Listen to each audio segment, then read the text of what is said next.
people to go and sort out your issues. Don't tell us what we should do within our space.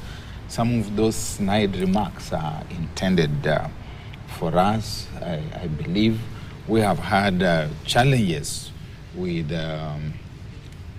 DRC. You remember we were even making snide remarks about their agriculture at some very high levels in government. We have had challenges with Tanzania. And the Lingala trousers as well, where they and the Lingala trousers in DRC. We have had challenges as we move yonder out there. The question of Somaliland, it's coming back to haunt us. We have had challenges with even people who are as far away as Morocco. They are going to have a say in these things. Then when all these are rolled together in one bundle, there are going to be questions of language, Francophone Africa, perhaps looking up to Paris to give an indication, a signal, as they have always tended to do in very many things. We're going to have questions of religion coming into play. We are going to have questions of gender and regionalism and so on and so forth. So it's a very complex slate, and the first thing we must do is to get our house at home in order. I think it was Dr. Law who said that Mr. Odinga has got to vacate that arena that he occupies in the country now, where he is renowned for having done very well as keeping the government of the day on its toes. This time he has got to play along with them. It's a bridge that he needs to get to where he wishes to go. And of course, as recently as yesterday, in fact, President Ruto was still talking about those reggae people, those handshake people, those BBI people. He also has got to drop that kind of talk, because he then appears to be sending the wrong signal to the region. People in high positions of leadership must learn that there are times when you treat the past as just that, what it has been, you leave it behind. You must demonstrate growth and movement. And that growth and movement must start from home. We must take it to the region. There's got to be a lot of shuttle diplomacy, go around, mend fences with the neighbors, and then expect that we can go to the AU and expect our man to win. Fortunately, there is time. There is time, but it's 2025 here to actually mend that. I want just to come back to you, Martin, because they want to raise this issue of you stepping back. Does he become apolitical completely? Does it also mean the forfeiture of the leadership of ODM if he's actually stepping to the plate right now? What does it really mean politically? Do you uncouple yourself from all the political, senses that you've been putting out, you as an opposition leader? Two things, Dibal. The moment you take up not even a Pan-African, the moment you take up a role in the regional body, particularly in a political body such as AU, this is a congregation of brothers and brotherhood. You have then to hold the position of status quo. You must support those in office, and then you must also take up this position where your brothers do not necessarily get opposed or are not contradicted. So if you go to DRC and there's some fellow who is in opposition and the fellow is making noise, you have the responsibility to stand up with your brother. So you must then be seen to be endorsing the person in office, while asking those in opposition to go slowly to recognize the government. So the issue that you see happening even for Raila, it's also again a diplomatic conversation between the brothers, because they are brothers, not sisters, and the government of the day in Kenya. They're saying, look, this gentleman of ours and you now, let us find ways in which we can create spaces for both of you so that you can have your day and he can also have his day. So by actually organizing this kind of, for Basanjo coming in, and there must be other few diplomatic efforts, that is a way again of standing with the brother. Stand with Ruto, tell him, look, you must have your day. Stand with Raila, tell him now, vacate so that you can occupy this space, but then now look at Africa region in a manner that helps us to maintain peace. Is Kenya going to have to do a lot to then entrench itself at the diplomatic level? Absolutely. We have lessons to learn.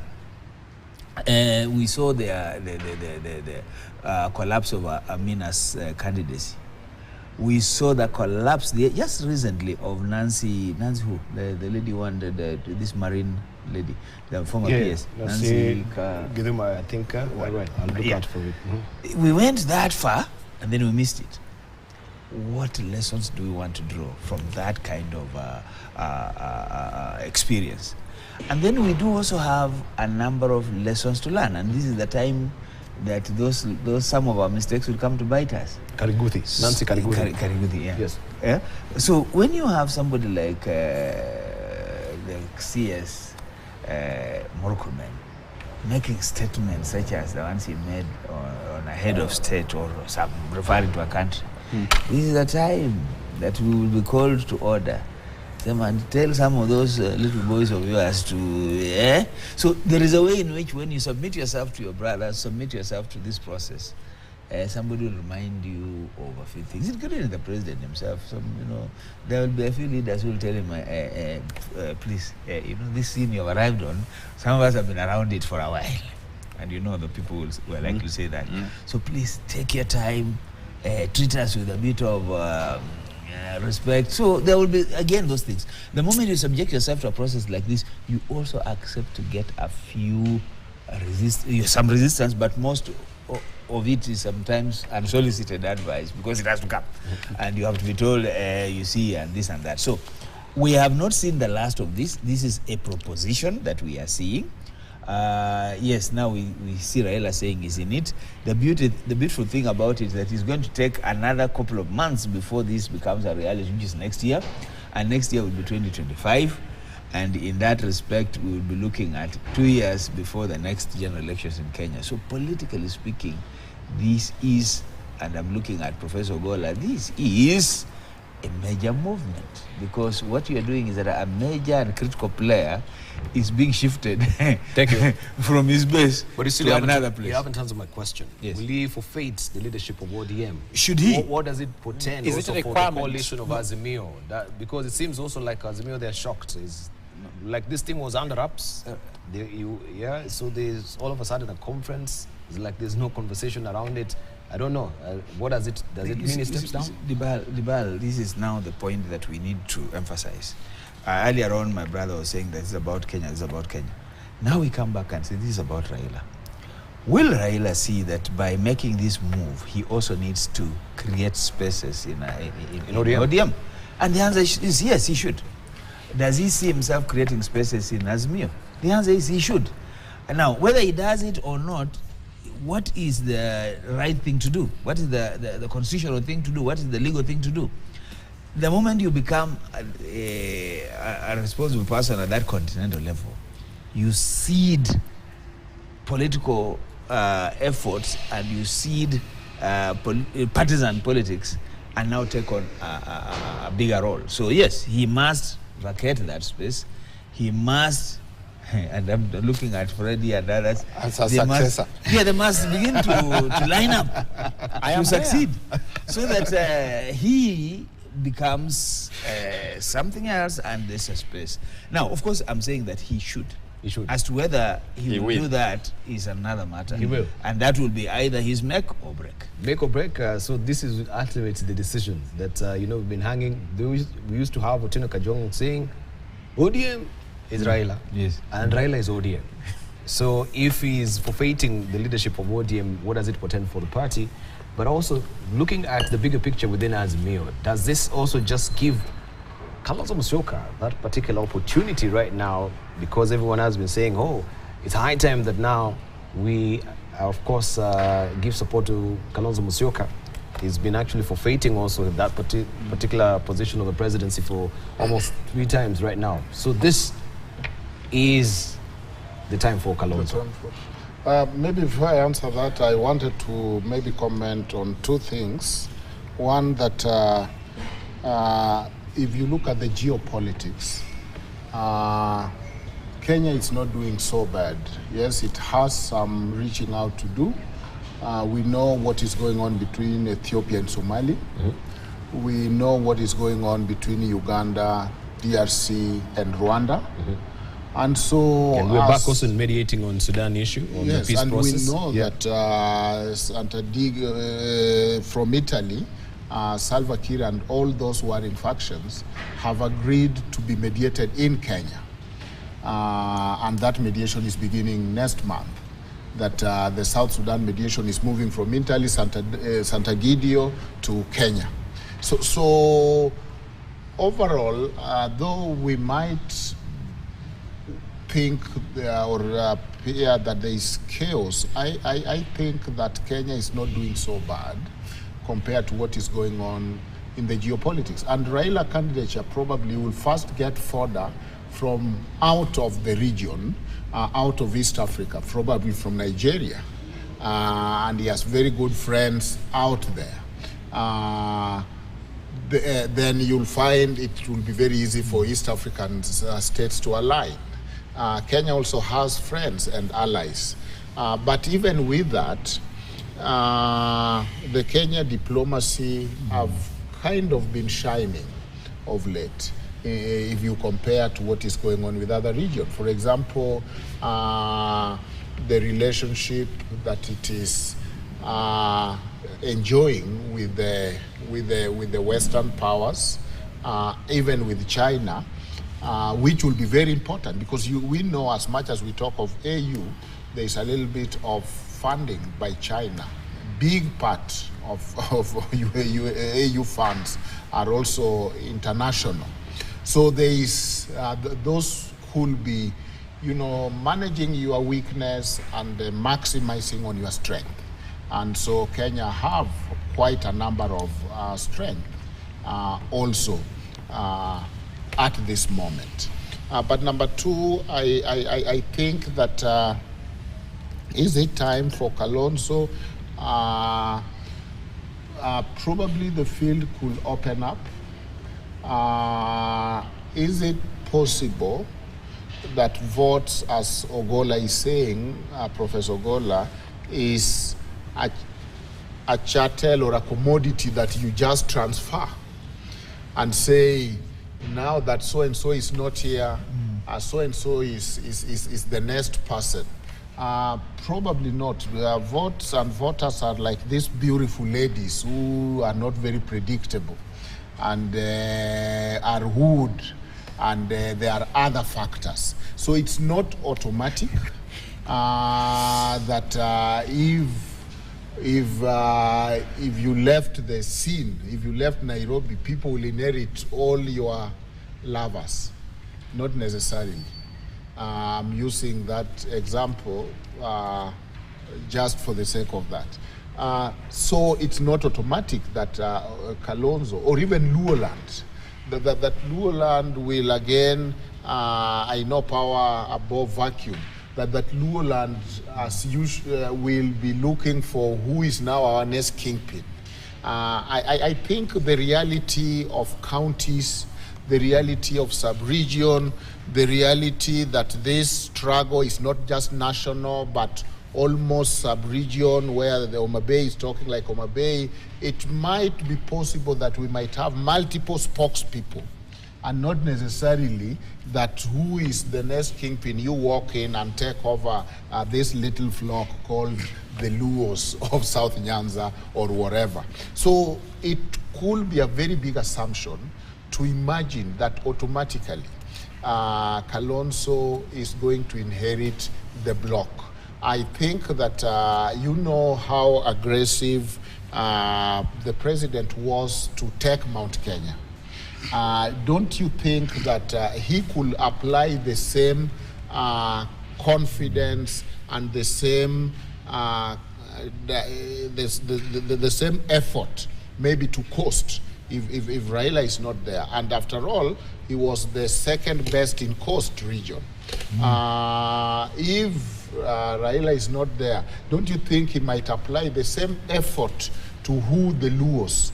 And if that effort is targeted there, don't you think it might bear much again for him? So I think that if of course, then if that means Raila leave the scene, if that means that the game is open, it's open for everyone. And I don't think that it will take what we could narrow it and say that Kalonzo will automatically inherit the best. All right.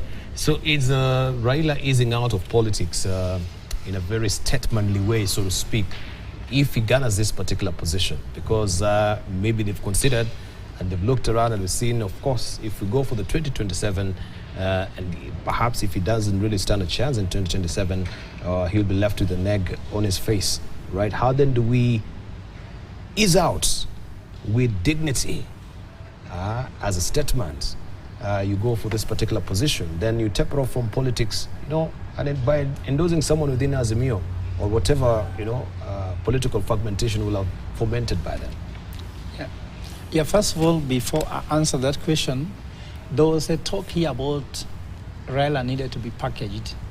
But then also there's a question whether a hyena can actually be given a facelift. Because they say once you do a makeup on a hyena, when it makes noise, I mean, it's an analogy. I'm saying when the hyena makes the noise, you say, oh, this was a hyena. So I'm trying to say that Raila, there's some character you can't live at his age in 79 years old. There are some things it's difficult to change. Psychology has it that a personality is formed by 4 years. So there just been traits, but the person will remain stable. And personality doesn't change. I don't think I've changed much since I was born. I've just had different traits, different experiences. Much, even said much. Hasn't helped. Not much. This person when they said the value have to protect you against the very last education has no impact on the news. No, but this is evidence that personality is stable. But he's right. Let's listen to him. Yes, listen to your prof. And I think Martin, I've been very consistent. Yes. So that can tell you that I haven't changed much. Much is the word. Now, because of that, we might start looking at how could you now just focus on what is the element of Raila that can make him get this job rather than trying to say you want to package him. Because I'm sure all those people, Martin Olo, you must have tried to advise Raila before, and some advice you give, but you are shocked at exactly what is done in the end, which means that if those people want to advise Raila for this job, just have to look at what is in Raila that is sellable rather than trying to say you want to package him, because you might actually not package him. You've talked about the issue that you look at the Raila talking, you didn't see a lot of energy, and Martin suggests that maybe age is catching up. Maybe this position needs age. And I can tell you something that happened very interestingly. Pope Pius XVI, who changed the Catholic Church forever, who came with Vatican II, because before priests used to say Mass, turning their back on the Christians. And this old man was elected by other popes with some very ill intention that he's too old, he won't do much, and he will exit also very soon. And he just said, let's open the window so that fresh air can come into the church. You never know, Raila Odinga can go to AU and said, AU has been going this direction. Let's open the windows so that fresh air can come into AU. Maybe AU could just become more powerful under his leadership, because between Raila Odinga and AU, who will give what the strength? Because sometimes you can sit in the seat and the seat is more powerful than you, that is helping you actually to survive. But sometimes you can sit in the seat and make the seat more powerful. And the other thing also that we have to look when you talk about the issue, regional issue, I would tell you that there's something here that foreign powers Raila has always been perceived that foreign powers becomes enemy for him to ascend to any position. It was a very big, let's say, conversation in 2022 election that the foreign powers took it away from him. Now, if foreign powers didn't like him for the presidency in Kenya, do you think foreign powers have no interest in AU? And so this lobbying is not just about African lobbying. It has to lobby even beyond Africa. he has to go to UK and see US interest and the Chinese interest.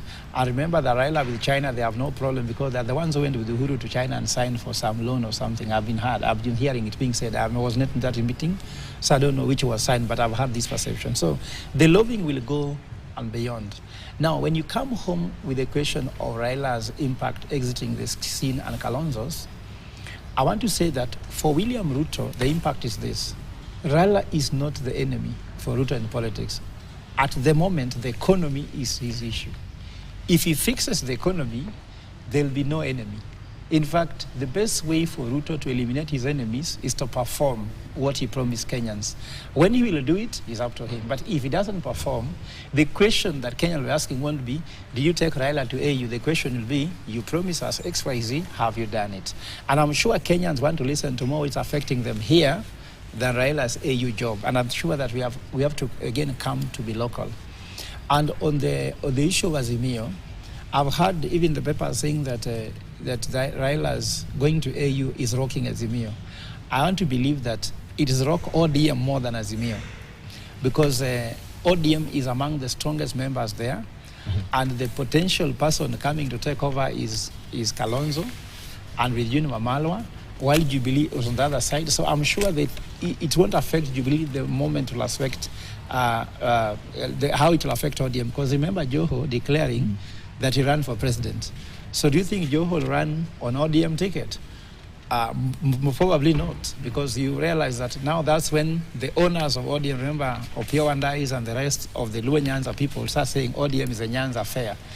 And it can actually end up what broke Ford to Ford Kenya and Ford Asili and those kind of Ford, whereby Ford was more on this side. So that is something you will repeat itself. But Kalonzo's issue, that I have a problem with Kalonzo, because Kalonzo has a serious development issue, because Kalonzo has no development record. And I think that will be what, when I go to Kambani, I was in Tala, I was in Makueni, I'm setting up some things there, because you see, I have an ambition as well. And what they tell me is that if you go to Sekuru, go when Kalonzo was was an MP, what did he do? Then he became a foreign affairs minister. What did he do? If you tell me, then after that, Kalonzo has always been threatening to run, but not running. Threatening to run, but not running. When you're in this thing, don't dismiss your opponents. No, I'm not dismissing. I'm saying that for Kalonzo to succeed much will be from now on, sell what his vision is. Rather than saying, I have supported somebody. Supporting somebody is not a vision. That's poverty of vision. There must be what's called purposeful leadership. What is your purpose? Supporting somebody is a poverty of vision. Yes, I think so. Because you see, what I'm trying to say here is that in Kenya, what we want leaders of this day is purposeful leadership, not followership. If you're following me, if you're following a certain politician, just because you like them, and that's when it's difficult to transfer that love, because do you know that politics is the highest level of seduction? Because you're not seducing just one woman, you're seducing the whole country. Raila seduced 6.9 million people. Ruto seduced 7.1 million people. And just like seduction, love for a woman cannot be transferred. For example, if I come to your house or Juang and you tell your wife that, Professor is a good man, you've loved me to 20 years, please love him now. Your wife will tell you that you cannot transfer. So even Raila Odinga will struggle to transfer the love he has to Kalonzo or any other candidate. And that's why I'm still for the opinion that the leader will emerge with his own ways of doing things, and Kenyans have learned what's called identity politics not working for them. They might just go for someone who has a vision for the country, a purpose leader, and when you have a purpose, people follow your purpose. For example, your purpose can be cost of living. Your purpose can be security in, or say food security. It can be health security. It can be education security. If you believe in those things, they'll affect Kenyans, and those Kenyans will start following you based on how you are dealing with that. Because Kenyans will not experiment with any leader who will be saying, nitafanya, nimetenga. Kenyans will be focusing on, I am doing it, and we can see you doing it. Because Kenyans are tired of being promised things. There's a Kenya you should know, and there's a Kenya you want. I'm a Kenyan also. Why are you leaving me out? To help him, I'm also a Kenyan, but I will take your help anyway. Nevertheless, my point I'm trying to draw here is that I think there should be a new fresh air, some kind of hewampia, if you like, some kind of new ways of looking at how we talk about leadership rather than just saying this is Kenya. And sometimes we are trying to make Kenyans not think otherwise. I believe someone can champion Kenyan to a Kenyan dream and it happens. Yes, it can. Right. We need to bring it to a close also. I think we've given it a considerable stock as well on Raila. Let's hear from you. First of all, Professor Ogolla makes certain mistakes, both mistakes of fact and assumption. The Pope that he talked about, Pope Pius XVI, does not exist on my schedule. Oh, which Pope is that? Of popes. Is it Pius? Maybe Pius. Is it Pius the 12th or something? The last Pius I have is Pope Pius the 6th, but the Vatican Council, you know, there were two of them. And the Vatican II, if I remember well, was Pope John the 23rd. Yes? The one who passed on in 1963 under Pope Paul. These are now historian talking, but these facts are very important, especially when we want to use them as a benchmark for conversation. We cannot create an imaginary old pope who was not there and then use him to advance an argument about age. Okay, because there was no such a pope involved with the Vatican, the Second Vatican Council. It was Pope John the 23rd. Oh, yeah. You can check that and you will confirm. I'm a student of history and divinity. Point taken. Okay. Having also said that, there is what is called the power transition theory, which once again I'm sure Professor Ogolla is very familiar with. It was proposed by Abraham Fimo Organiski, 1958, when some people around here were being born. When power is moving from one center to another center, the dynamics are completely unpredictable. We cannot easily say that this is what is going to happen. There are going to be tectonic shifts. And they're going to emerge characters that nobody knew anything about. Or some whom we knew just a little bit about, like this Dr. Martin Olo here, you might just be surprised that there's going to be a sleeping giant in him who is going to wake up and come He's already seeing me as an opponent. Occupy that center stage, including Professor Ogolla himself here, who I know has got certain political visionary agenda about and around himself and about and around the country, that possibility of these new people emerging from the shadows and taking over that center stage is very, very real. And so to that extent, we cannot ignore anybody. There's also the possibility of certain latent abilities within individuals like Kalonzo Musyoka, and which we may not outright dismiss. And I think so far I'm agreeing with Professor Ogolla. Where I don't agree with Professor Ogolla is where he paints this rather romantic picture of the political scene in Kenya, that Kenyans are not going to accept someone who is saying tutatenga, tumetenga, tunampango. They have already taken that decision, and they could take it again. When we say that they are going to elect people who have done certain things that are visible, that we can see, The grain of history indicates that we are not good at voting for people who have done things that we can talk of, whether it is as governors, as senators, as MCAs, as members of the National Assembly, as president. You can look at the track record and you ask, what credentials Did even Uhuru have? did even President Uhuru Kenyatta have that he brought there? With a lot of profound respect for my current president, Dr. William Ruto, it's a little difficult to say that this was the track record, these were the things that he had brought. And I think we must encourage ourselves to continue to listen to leaders, their ideas, the visionary agenda, the promissory notes, and if they paint pictures that we can believe in, including Professor Ogola here, if he paints pictures that we can believe in, we should be willing and ready to buy. When he gets there, if he betrays us, if he betrays the dream, he betrays the promise, then we will have another encounter with him. And tell him that he does not have to do anything. Let him just give us a vision and an idea of the future that we can believe in, even if he himself doesn't believe in it. But to say people look at your past, in fact, if they did, your past has nothing there for us to think about. So you give us hope about the future. Right. Tell us where you want us to go and we might just agree. Right. I wanted just to latch on the issue of Uhuru Kenyatta. Now that he's actually been also on that particular front of shuttle diplomacy, having been given that sporting chance by President William Ruto.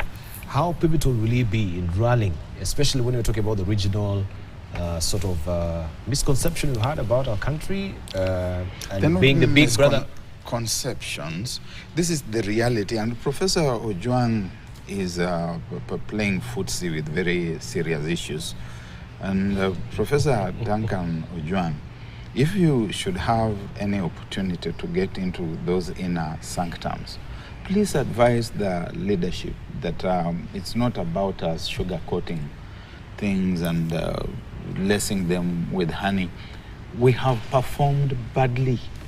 There are mistakes we have made. Diplomatically. And sometimes when people are your friends, like this Dr. Martin Olo here is my friend. Sometimes away from these forums, he will tell me certain things about what I need to correct. And I will make those corrections. So it's fine. If we are here and we can say we are doing well diplomatically, whatnot, when we get into the innermost sanctums, let us tell our leaders that there are things which we are getting wrong as a country. And in the process, we are losing the leadership position. Our neighbors held us in very high regard as a regional leader until the hubris got proper grip of us. And we started treating them like the minnows that we thought they were. We need to go back to them and talk to them quietly and diplomatically. And then having talked to them, come back to the public forums and arenas and demonstrate that we mean business, that we have learned some lessons. So I think that's where we start. If we don't accept that as a country or as a leadership, we've robbed the East Africans, forget about anywhere else, East Africans the wrong way. What is the view of Uganda on us? What's the view of Tanzania on us? What's the view of Rwanda on us? What's the view of Sudan on us? And Somalia on us. So it's as simple as that. And that's why I said this is the time for us to either mend fences, the time for us to introspect, if we are serious. And that's why I'm not very sure that I think we are serious about this Raila. No, we are serious. And I know you've said we are serious, but I'm still unsure.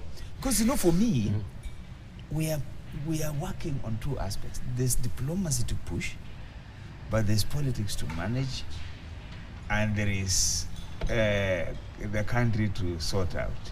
So for me, if I look at Ruto, he's saying, what if I keep this guy busy between now and next year so that he just works on this AU thing? He'll have less time. So that we are setting him up for failure. For failure. And he'll have less time. So that even if he gets it or doesn't get it, he has no time to come back and be a serious. And in that case, he'll have lost ground by simply saying he has shifted. So a lot of things will have happened. That's one.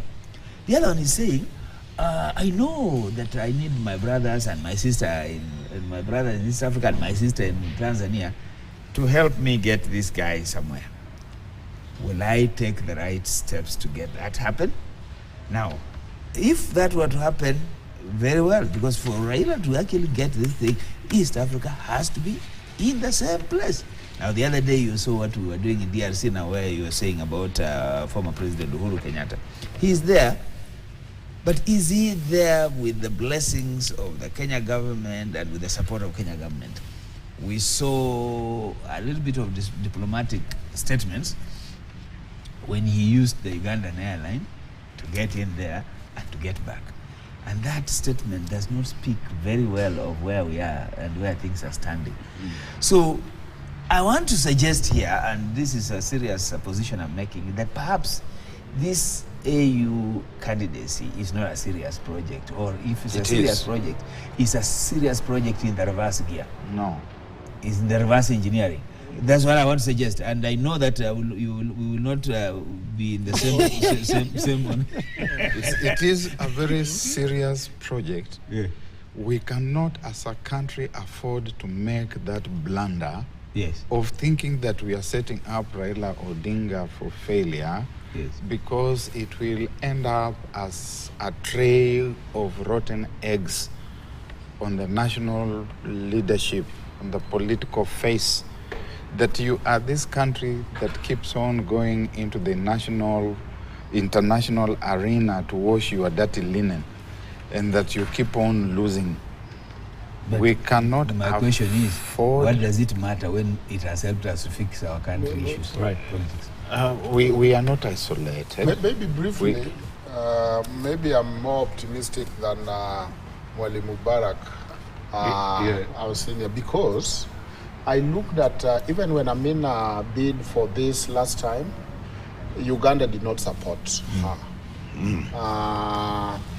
We know that we are in East African community, but once the first East African community collapsed, in any diplomatic meeting, Kenya makes sure they speak after Tanzania because they are not sure what Tanzania will say.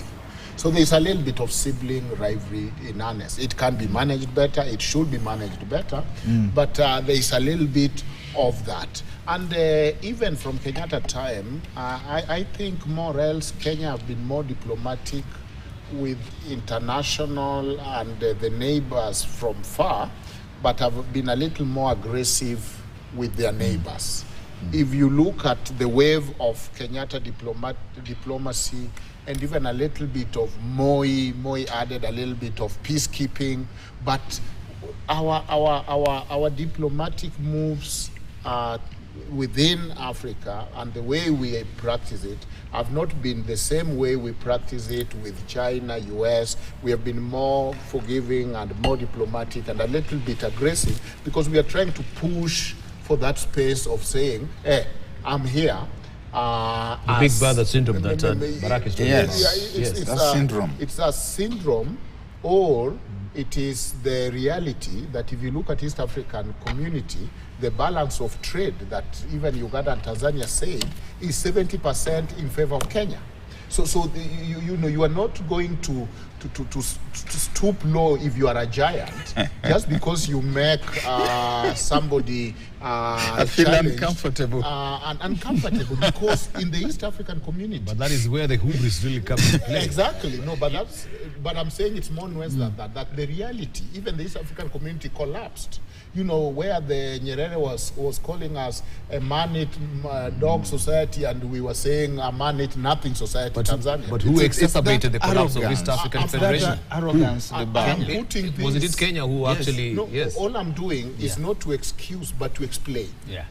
I'm not excusing anything. I'm just explaining that there's a history towards this, that this is not a new thing, that there is an element that somehow the colonizers came and put most industries in Kenya. So every time we trade, we have a little more an unfair advantage, a little more, our light shine a little more. But that then is where Barack is giving us the option of we need to be more tactful, we need to be more apologetic, but I'm just saying that some of them are literally factual. When Kenya wanted to even be and mediate the IGAD thing, there is rivalry. Burundi wants to outshine Kenya, Ethiopia want to outshine Kenya, and so there is a little bit of more tact. But finally, I think in my view, Kenya, up to now, by the time Raila was confirming that he's running, let us not think that this thing is being shot from the hip. There is a lot of strategy even towards yesterday him coming out, Obasanjo being there. I mean, seeing Obasanjo in Muranga. Have you met Obasanjo in Muranga? I know you're from that region. Is it that you just meet in the street and say, hey, Obasanjo, how are you? How is Lagos? So I'm saying that if there is to be tact, they are already doing it. Thank you. Yes, now we know where you come from. I'm not from that region. Partly maybe. It's not a bad place. It's not a bad place to be. All right, we need to take a short break right now. Are we exhausted? I think we've beaten it to the ground. It's a history of arrogance, which we must correct. Yeah. When you are a giant, you must also learn to be a gentle giant, an acceptable giant. Even the Man Mountain, you know, Galva's travels. The Man Mountain gets to Lilliput, and he has got to negotiate with the Lilliputians and reach a certain agreement with them about how they are going to conduct activities and how they are going to behave. You don't just trample. And Lilliputians are not anything to write home about. People underfoot. Because you are a giant and all the Lilliputians can fit under your boots. True. You don't do that. But worse, don't be sleeping giants. And at least we are not sleeping giants. Be a gentle giant. So I didn't make a comment, that's okay. You didn't make a comment. I think you've made a comment. We've gone full circle. You know, he talked about the popes. No. It's me. Started it, then it now went we just round, finished then the it circle. ends there, then Yeah. Whenever we finish this, It's now okay. it's you next. So when we go after the hour. Yeah, that's it. I have no problem. I'm easy. I'll go after the hour. I will help you manage this guy. I'll contribute so that it doesn't two seem of that- my minutes to him. Yeah. Yeah, mine is to suggest that, God writes on crooked lines. And sometimes somebody can be very, let's say, propose you for wrong intentions, but then God takes that thing and just make it work. So I do not want to say that Kenya Kwanza has any cynical moods to take Raila Odinga to AU because they want him to fail. I think that just that proposal and the support is very key. And remember, what is critical here is that somebody from Uganda would like, from Kabaka, I think, has somebody like Muteti, this guy from Somalia would like to vie. The thing that William Ruto has to do is to talk to those heads of state to dissuade them from applying, because then obviously Kenya becomes a favorite, and Kenya with Raila Odinga comes in. Also remember that Uhuru Kenyatta's role in negotiating the DRC thing could also play a role. There are some votes Raila will get for himself without William Ruto helping him, and it will be nice if Ruto gets him some votes as well. And you ask what is Uhuru's interest. Remember that Uhuru negotiated the coming of DRC Congo into East African region, and that was creating East African market to be around 300 million market, if you like. And I think that being a businessman, because his family is a business family, having interest in Africa could be very important. And Raila's role, because look at the budget he controls, he's not just somebody who is going to be there only legal, but there's a commercial side of it, the economic side of it, but also there's the diplomatic side where peace is involved. Raila could become very instrumental. Remember also Raila is a businessman. So this is also time for Raila to do the business not from the Kenyan perspective, but also from the African way. Raila has people who might want to get a job. AU job may give you some significant number of staff there. And with this staff there are so many things you can influence across the board. So I'm thinking that it could also be good for Ruto. You never know. Because Ruto is also a businessman.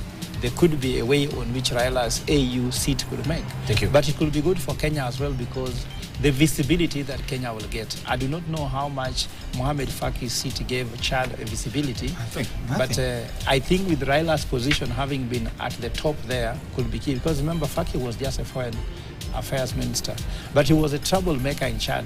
That is a history I know. So getting this, but we need to talk about these regional issues, including the state of ECOWAS as we speak today. And the Africa. So remember the regional Yeah. blocks will also have a lot to say, so we cannot ignore it. Anyway, we can begin. It's 8 o'clock. Yes. Thank you very much. And of course, when we circle back, we tell you more.